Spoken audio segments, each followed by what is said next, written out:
Welcome back to day 5 of this Unfiltered Faith podcast, YouTube show, whatever you want to call it these days. Day 5, Genesis 16 through 18. And the theme today is God's timing and our impatience. And welcome back to Unfiltered Faith. Yesterday we saw Abram trust God's promise, but today we see how hard it is to wait. Sometimes faith gets restless.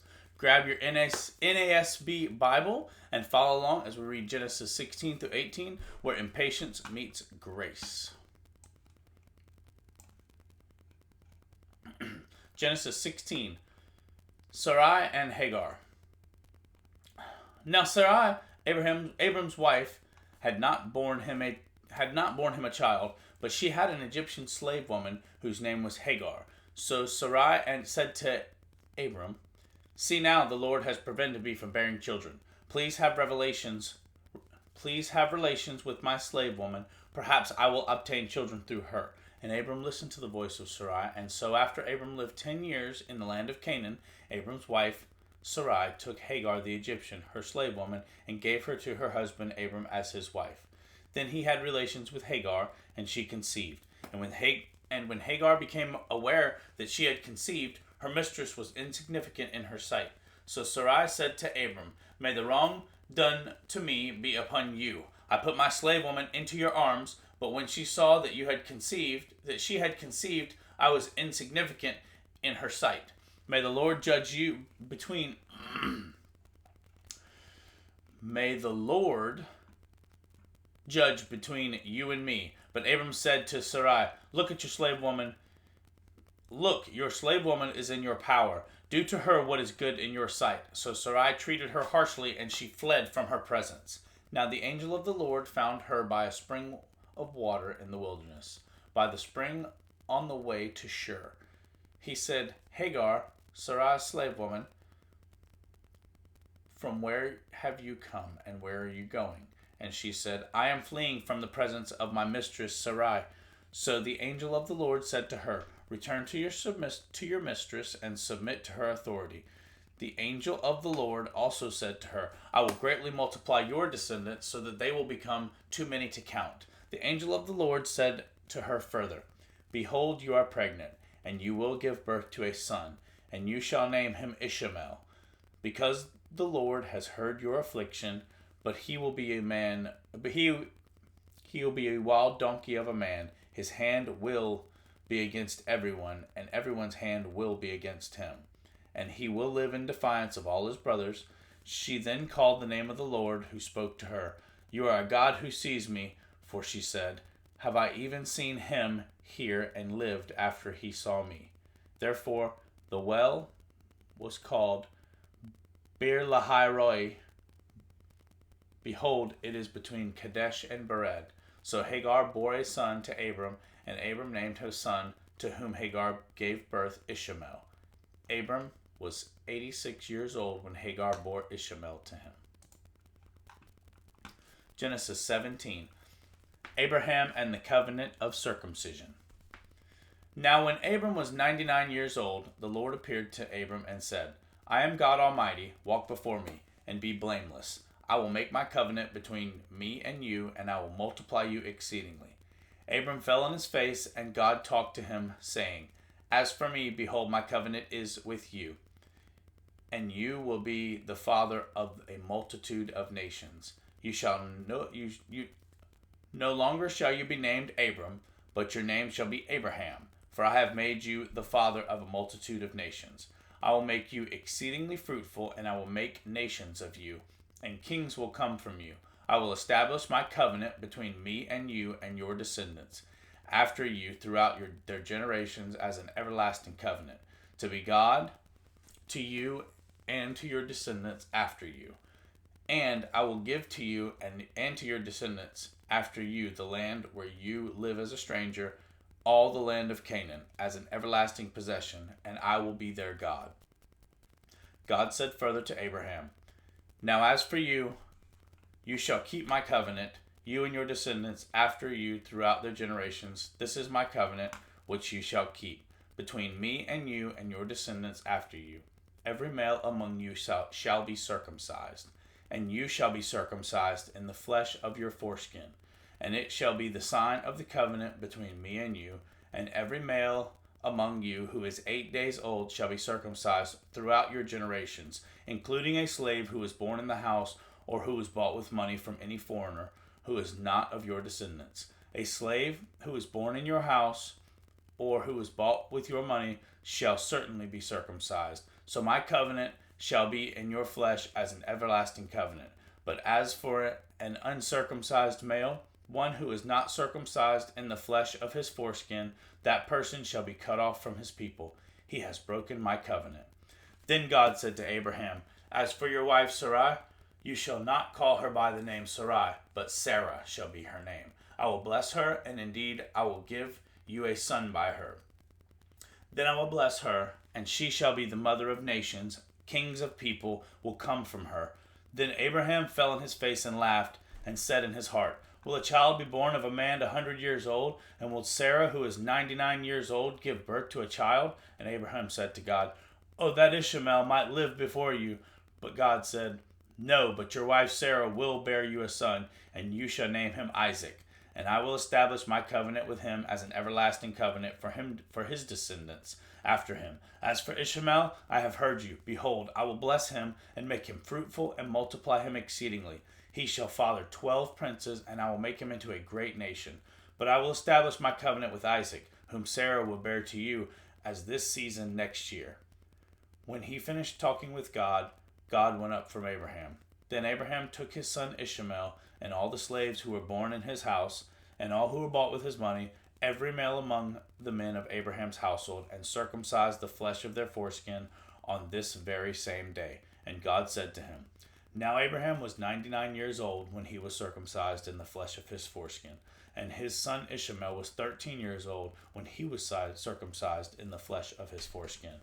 On this very same day, Abraham was circumcised, as well as his son Ishmael, and all the men of his household, those who were born in the house or bought with money from a foreigner, were circumcised with him. Genesis 18, birth of Isaac promised. Now the Lord appeared to Abraham by the oaks of Mamre, while he was sitting in the tent door in the heat of the day. When he raised his eyes and looked, behold, 3 men were standing opposite of him.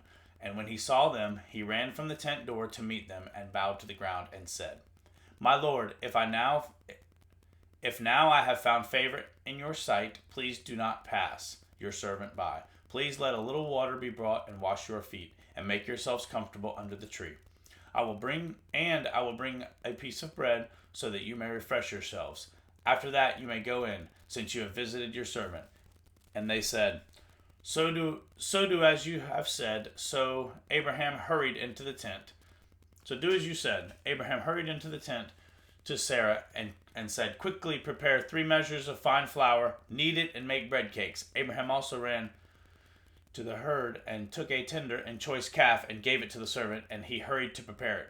He took curds and milk and the calf which he had prepared and set it before them, and he was standing by them under the trees as they ate. Then they said to him, Where is your wife Sarah? And he said, There in the tent, he said. I will certainly return to you at this time next year, and behold, your wife Sarah will have a son. And Sarah was listening at the tent door, which was behind him. Now Abraham and Sarah were old, advanced in age. Sarah was past childbearing. So Sarah laughed to herself, saying, After I have become old, am I to have the pleasure, my Lord, being old also? But the Lord said to Abraham, Why did Sarah laugh, saying, Shall I actually give birth to a child when I am so old? Is anything too difficult for the Lord? At the appointed time I will return to you, at this time next year, and Sarah will have a son. Sarah denied it, however, saying, I did not laugh, for she was afraid. And he said, No, but you did laugh. Then the men rose up from there and looked down toward Sodom, and Abraham was walking with them to send them off. The Lord said, Shall I hide from Abraham what I am about to do? Since Abraham will certainly become a great and mighty nation, and in him all the nations of the earth will be blessed.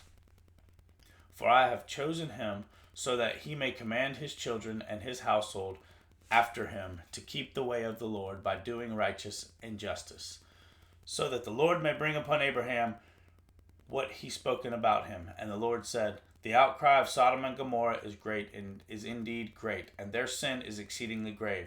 I will go down now and see whether they have done entirely as the outcry which has come to me indicates. If not, I will know. Abraham appeals for Sodom. Then the men turned away from there and went towards Sodom, while Abraham was still standing before the Lord. Abraham approached and said, Will you indeed sweep away the righteous with the wicked? Suppose there are 50 righteous people within the city. Will you indeed sweep it away and not spare the place for the sake of 50 righteous who are in it? Far be it from you to do such a thing, to kill the righteous with the wicked, so that the righteous and the wicked are treated alike. Far be it from you. Shall not judge of all the earth deal justly. So the Lord said, If I find in Sodom 50 righteous within the city, then I will spare the entire place of their account. And Abraham replied, Now behold, I have ventured to speak to the Lord, although I am only dust and ashes. Suppose the 50 righteous are lacking 5. Will you destroy the entire city because of 5? And he said, I will not destroy it if I find 45 there. And he spoke to him yet again and said, Suppose there are 40 are found, he said. I will not do it on account of the 40. And then he said, Oh, may the Lord not be angry, and shall I speak? Suppose 30 are found there. And he said, I will not do it if I find 30 there. And he said, Now I behold, I have ventured to speak to the Lord. Suppose 20 are found there. And he said, I will not destroy it on account of 20. Then he said, Oh, may the Lord not be angry, and shall I speak only this once? Suppose 10 are found there. And he said, I will not destroy it on account of 10. As soon as he had finished speaking to Abraham, the Lord departed, and Abraham returned to his place.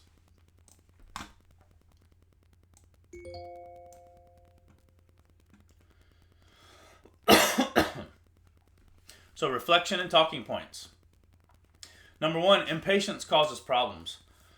Abram and Sarai tried to help God and created tension that still echoes. Number 2, God doesn't forget his promise. Multi times you're going to hear this in the Bible. He never forgets a promise. Even after mistakes, he keeps his word, no matter what.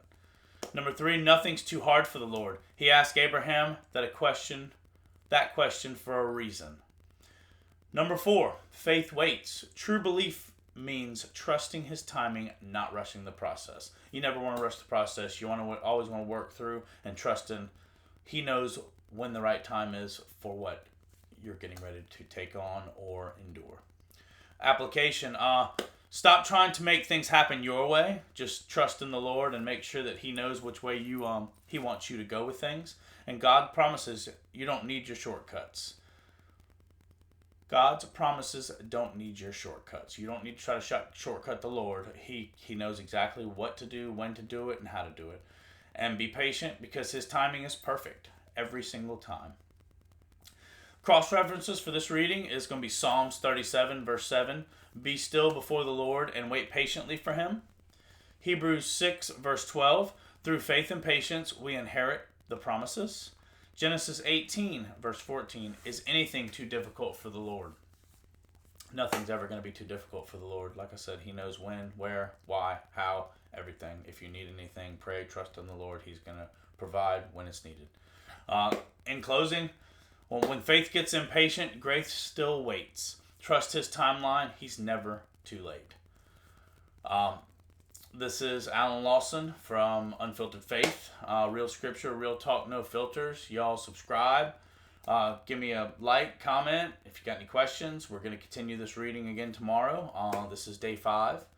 So I'm glad you're on this journey with me. And anything you got, any questions, any kind of comments or any kind of feedback, let me know. So great to be with you, and take care. Have a good night.